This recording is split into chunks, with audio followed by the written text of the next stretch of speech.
All righty, of course, Ryan and Michael. What's going on, gentlemen? I know it's been a long day for you. It's Glad to all talk to you good. both. How you doing, We, brother? we Hey, here, man, bro. hanging in there, man. Thanks so much for joining me, man. The film feels like a powerful evolution for both of you guys, darker, more internal, and emotionally charged. So I love to explore what brought you guys here and what this film represents.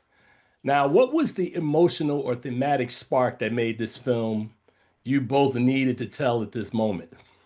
Yeah, the emotional spark for me was you know, it began with the loss of my uncle, who introduced me to blues music.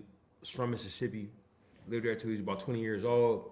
Moved to Oakland and married my grandmother's youngest sister, Sammy Lee, who the character Sammy got his name from.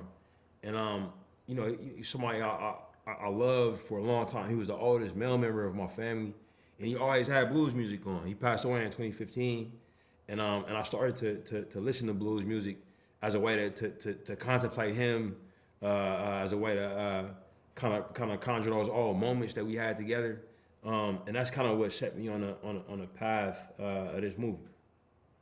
Now, your work together is now being mentioned alongside folks like Scorsese and De Niro or Spike Lee and Denzel Washington. What defines the core of your partnership, and how do you guys keep evolving?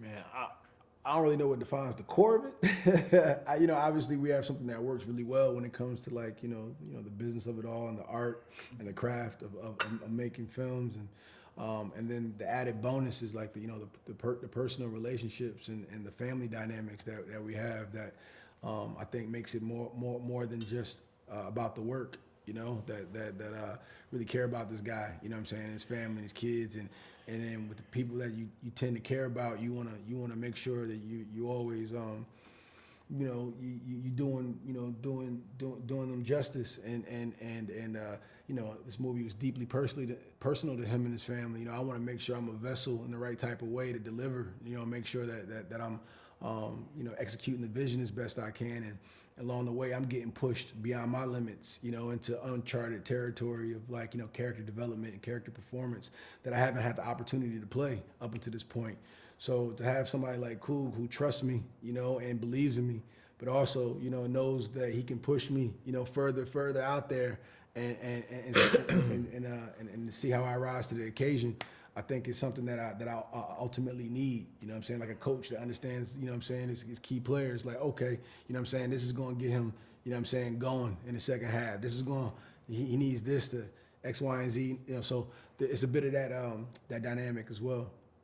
All right, man. It looks like that's my time, man. But first of all, I just want to make sure you brothers know, man, the film is my number one film of the year. I think it's the best thing. And I'm not even gonna say the best thing you've ever done. I just think it's the most current thing you've ever done. I'm assuming that the next thing together will be the best thing you guys have ever done. Oh, Hey right man, on. Man, y'all keep appreciate you, on bro. doing what y'all doing, and Yes I will sir. definitely see you guys on the award circuit this season, man. All right, Man, brother. appreciate you, Peace to man, so both of much. y'all. Yes Thank you. sir.